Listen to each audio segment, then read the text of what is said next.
Welcome back, everyone, for a new episode. We have David Yu from Sportlogiq here with us. David, would you like to introduce yourself? Yeah, sure. I'm David. I lead the hockey analytics team at Sportlogiq. We work with 30 of the 31 NHL teams and have a lot of sort of partnerships with a lot of different hockey organizations. We also are starting to expand into soccer and football. We're Montreal based that's a little bit about Sportlogiq. It's an awesome company, guys. If you don't know about them, go check them out, sportlogiq.com. But let's get back into it. So, David, we're here to answer one really big question, and it's not really an easy one. So it's, if I were to take away your salary, your savings, your connections, and I bring you back to a 25-year-old right out of school, and I put you in the middle of today's COVID-19 job situation, I said, how would David Yu get a job in that situation? And I think if we can just go into tactics, I think that'd be great. And I think all the listeners are kind of lost right now, and they would love to know what you would think about it. Yeah, I mean, obviously, like it's a very tough situation to enter the job market. It is something where, whatever plans that you had, whatever plans that businesses had, whatever plans almost everybody had, a lot of those plans have just been thrown out the door. So what do you do right now? It's very difficult because a lot of people are being laid off, right? A lot of people that, have experience, are clearly skilled. Through no fault of their own, are being let go from these positions, and there's hiring free, even if companies aren't letting people go, there's hiring freezes across a lot of different industries. So it certainly is like an extremely challenging time to enter the job market. What I would recommend you do right now is to not let this overwhelm you. So, take care of your mental health. Sure. Make sure you're still, make sure you're in a good place mentally, because you're gonna have to work your butt off to get that foot in the door. Getting your foot in the door in normal times is already difficult, and especially in this kind of unprecedented sort of situation, it's going to be even harder. So the only thing you can do right now, I think, is upgrade your skills, right? So there's a lot of great ways to learn new skills, in-demand skills, without necessarily having to pay tuition. So whether it's online courses or using skills that you have and sort of practicing them through various volunteer efforts that are sort of geared towards helping the COVID crisis. So, for example, what kind of skills do you think that are quite needed in today's market, especially with everyone working at home or on a computer, or like what kind of skills do you keep hearing around that are needed a little bit more and more than they were 3 months ago? Right. I think it's just, it's the same set of skills that you needed in sort of this day and age. Like you ideally you could learn how to code, right? Sure. And learn how to work with data. What languages, what skills, for example? Sure. Yeah. Yeah. Like the language debate is kind of like, it's a little bit, it's a little, it's overdone. Yeah. But, like if you learn R or Python for data, that's obviously super valuable. If you're looking to do, there's plenty of good work that still needs to be done in, web development or app development or programming. I mean, there's lots of languages for that. But if you're picking it up for the first time, like Python or R are pretty easy to get up and running with. Sure. Lots of people way smarter than myself have written really great tools in Python to make doing almost everything super simple.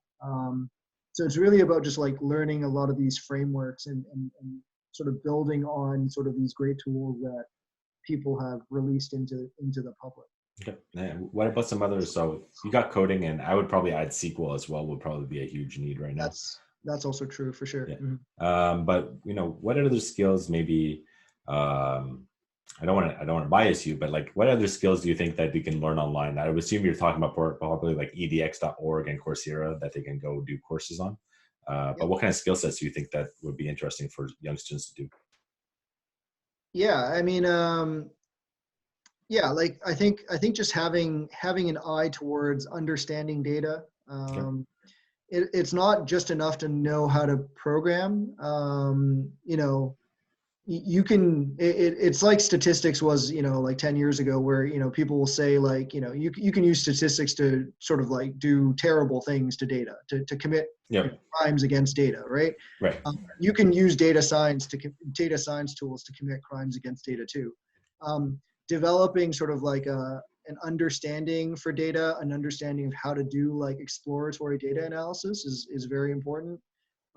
Just learning how to feel around, get a good feel for a data set quickly, and sort of like doing that preliminary analysis often can be super valuable. And it's especially valuable in this day and age where there's so much information, so much of it is new and unvetted.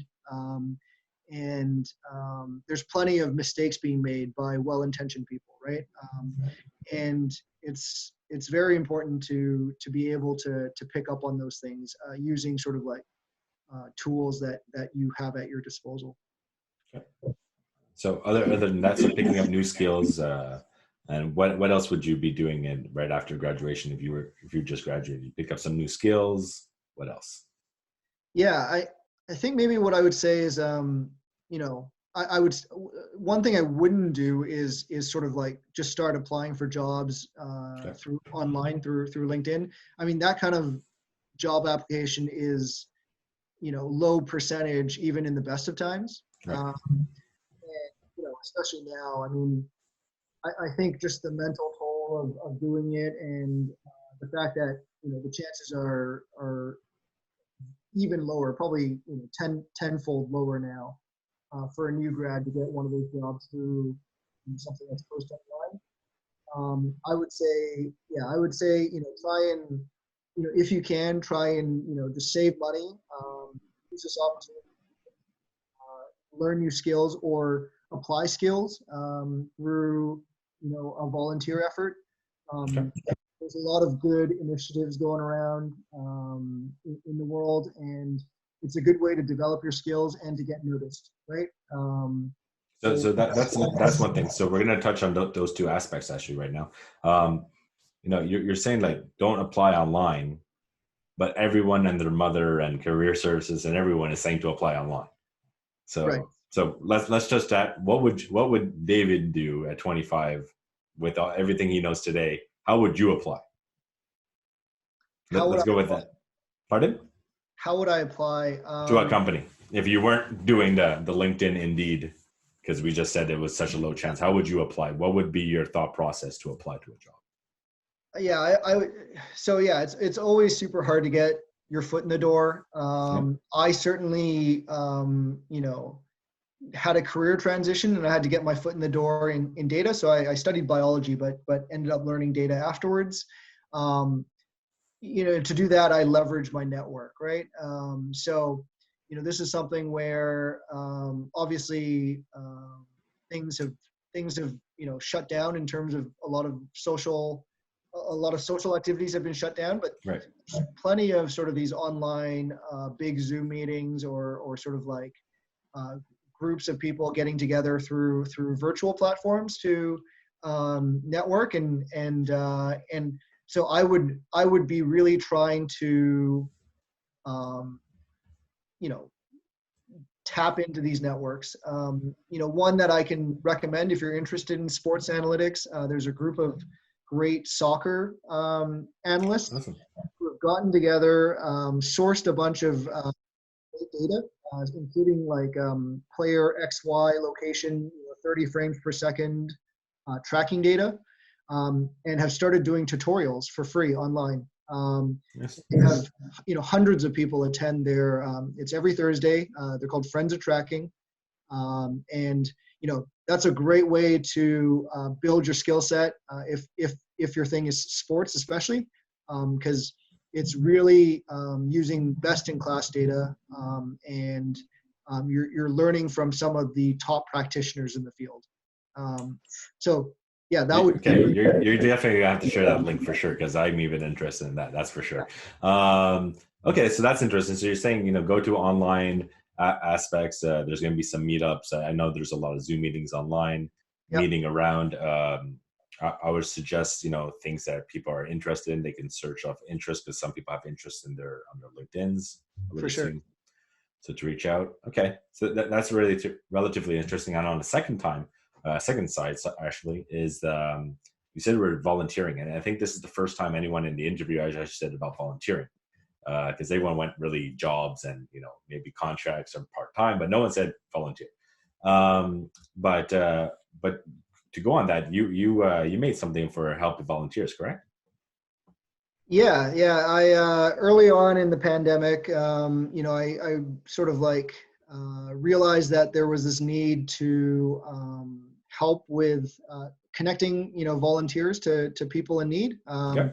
And I built sort of a proof of concept type tool called Volunteer Atlas, and using sort of like off the shelf Python frameworks. It really wasn't, it was built more as a proof of concept, and it was very difficult to sort of like actually build it out into a full featured web application. Yeah, to scale it, right? Scale it, and to manage user privacy and sort of security and communications. What I've ended up doing with that is, in the middle of this process, so when I first started it, I had no idea if anyone else was doing it, so I decided to try it on my own. Midway through this process, I got connected to a few different Slack groups that are geared towards, providing COVID relief. One is called Helpful Engineering. The other is called COVID Accelerator. They are basically these huge global networks of oftentimes like super talented people working at major tech companies that are volunteering their time now to build tools or products to help with COVID relief. Got looped into that network and realized that there was already a really solid team doing great work on the technical side, building exactly what I had wanted to build, but didn't have sort of the tools or the skill set or the manpower really to do it. And so I ended up joining up with them. And it's been rewarding because like their marketing has been very much tailored towards engineers. So they're very good at recruiting engineers and growing their engineering team through their GitHub, through largely through how strong their GitHub community is. Right. But they hadn't done very much actually marketing to people to use the tool. And it was very apparent, and so I sort of saw the need and proposed it to them. So I've kind of geared from working mainly as a sort of one-man army developer to now working, using some of the resources I've gained now to try and help them on the marketing side. So this is actually very interesting, because like you just gave like 3 lessons without actually probably meaning to. So, one aspect is your background is, you're the team lead of the data science team. And you went into another group of people who are also technical, but instead of trying to say, no, that's my kind of role, you kind of just switched out and gave other value to make the team better than just, staying in let's say your lane. So I think that's interesting for a lot of students to understand is, sometimes, your skills are one thing, but, you give it, a great value proproposition in another way. So I think that's very interesting to talk about. Think strategically, right? Yeah. I think you have to approach it from that aspect. Anyway, continue. And the other thing I think was also interesting is we're talking about volunteering as being a good way to, get experience or just to spend time. But I think you're doing this, especially in the tech world, you were talking about meeting people from the FANG companies, right? You don't normally, it's hard to meet those people, and it's really like, an exclusive side, but because you were volunteering, they just adopted you probably very quickly, and they're just like, yeah, come on, man, we're just helping this product. But if you actually came into them and said, hey, I want to do a a computer vision, project together, they'd be like, like there'll probably be a very big wall. So I think that's also another interesting thing is that, there's lower barriers of entry when you start doing volunteer work, and it also shows your personal brand, because normal people don't want to do things for fun, like for free. Yeah. People are like, oh, if you're doing it for free, you must be that person. That's your brand. So I think it also shifts. So I don't know if you want to talk more about that, but I just took that away, and I think that's awesome. And I'm like, it's real. Like, honestly, I mean, doing this volunteer work has really helped me build tremendous amount of connections that, like, I'm not looking to leave my job or anything like that, but it especially for a new grad, if you can come onto a volunteer project, and the thing that the resource that you have right now as a new grad that I don't have. I'm still working 9 to 5, right. and often to 6 because things are actually quite busy, right, at my work. Is that you have the time, right? And if you can use your time productively and sort of help out on these projects, I definitely know some. So these volunteer efforts are a mix of really talented, senior, experienced people. There are VC people in these groups, right? Right. Like there are big foundations looking to sponsor these groups, right? But then there are also like, relatively young, like new grads with less experience that, because of their desire to help, because of their getting in on the ground floor in some of these projects, they're in a leadership role now. And, that, like, as I mentioned maybe earlier, like where there's crisis, there's opportunity, right? And Right. The work that you do right now might be for free, but applying for jobs is essentially free labor, right? Yeah. Applying for jobs online probably will make you more depressed and lead to little positive, outcome in this day and age, whereas you can actually, take your skill set and try and help out in a meaningful way in solving this crisis of our lifetimes, right? Yeah. So, and I think that's interesting, because I don't think a lot of students have been thinking about that. Because whenever I talk to them, they're like, okay, how do I get the job? But they don't really think of like that side angle coming from the other different side, saying I could actually volunteer, and have pain short term, but get the gain long term. And I think that's an interesting feedback. Yeah.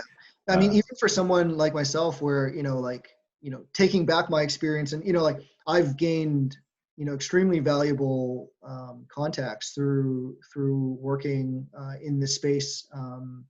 Whether it's, like I now, have the phone numbers of CEOs in Silicon Valley and, leading epidemiologists in various parts of the world, various universities across the world. And, none of this would have happened without me sort of like, and the thing is that like, what I would also say is that it is very easy to spot people that are doing it for the wrong reasons. Yes. So I would be wary of this.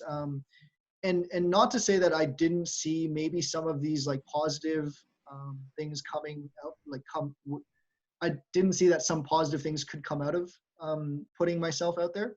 Right.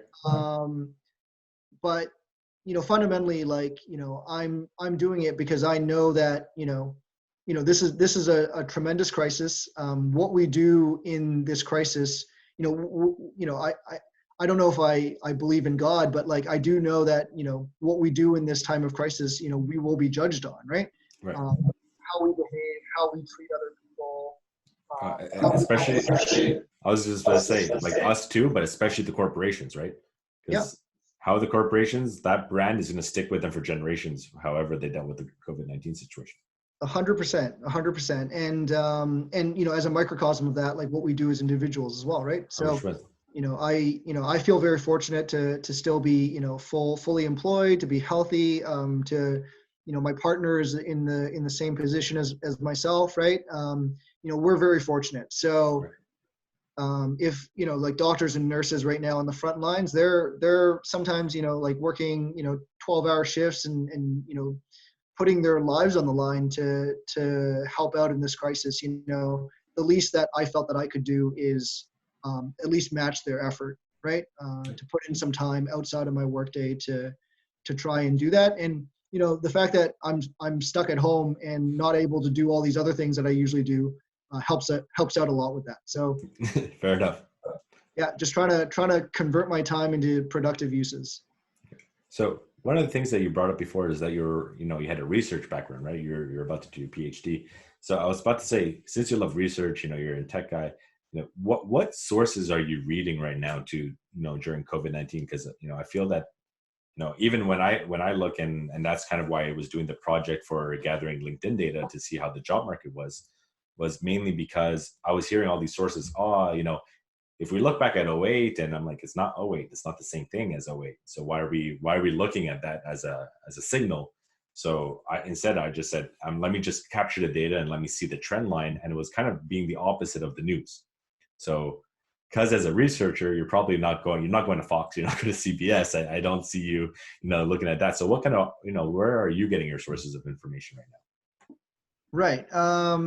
Yeah, a lot of it is through Twitter, and I know Twitter can be kind of a cancer. Yep.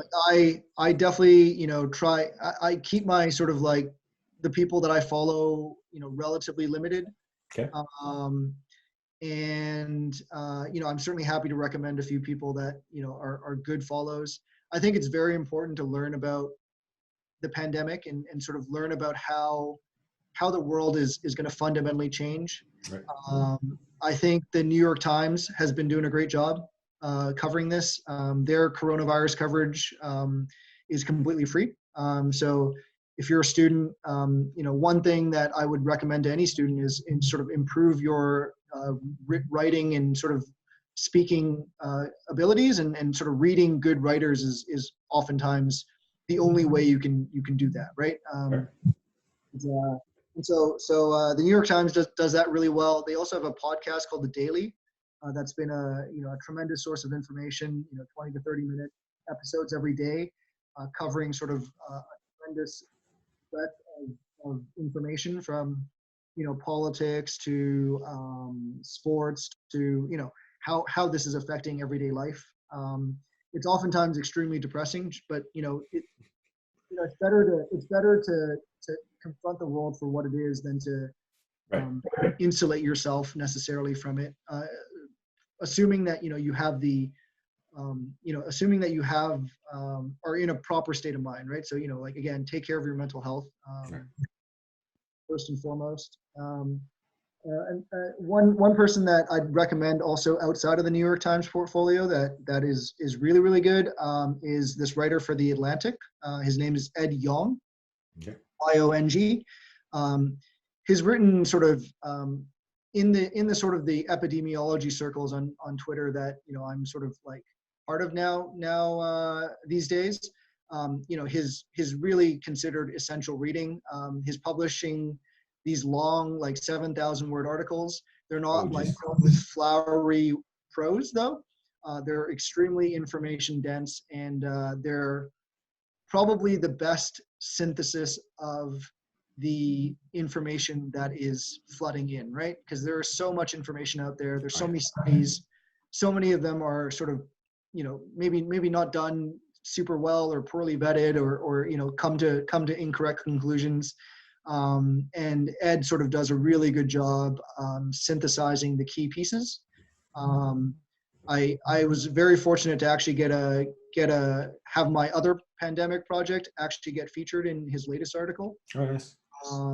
So that so there's a bit of a maybe I'm a little biased in that way, but I would say that anything that Ed is writing right now is a must read for anybody who wants to really grasp what is out there, what is next, and how we live life in this new reality. Awesome. So with that said, I wanted to thank you, David. But before we go, can you just give us 3 takeaways from this meeting that you would interview that you would probably give to a student? So think, learn more, and what else do you think? Yeah, learn more. Try and apply yourself. It's very easy to waste away your time these days. I mean, there's so many avenues through video games, Netflix, YouTube. It list goes on and on. Try and contribute. And as much as it sucks that you won't be able to be paid for it right now. I think it's very clear, the people that are doing good work. And if you can be one of those people, you're going to be miles ahead of people that, sheltered in place, but didn't really try and, really leverage and apply themselves. And really try and think of this as an opportunity, right? Because so many of the things that we've built in this world clearly were not built to survive this type of a shock. And we as society, as a country, as humanity, need to find new ways of moving forward. And one last time, so right before we go as well, what was the link for the website that now you're partnering with for volunteer work, if anyone's looking? It's called reachforhelp.org. So reach for the number 4 help.org. All right, we'll put that at the bottom of the link on LinkedIn and on YouTube. But David, thanks again for your time, man. It was awesome. It was great to see you. I'm happy that you're doing well, though, because last time we saw each other was at the university. Yeah, for sure. Yeah, it's so crazy to think of. It's so crazy to think of the world not so long ago. Yeah, it was only like 2 months ago at Concordia. But again, It was great seeing you, and thanks for all your time today. Likewise. All right, thanks, David.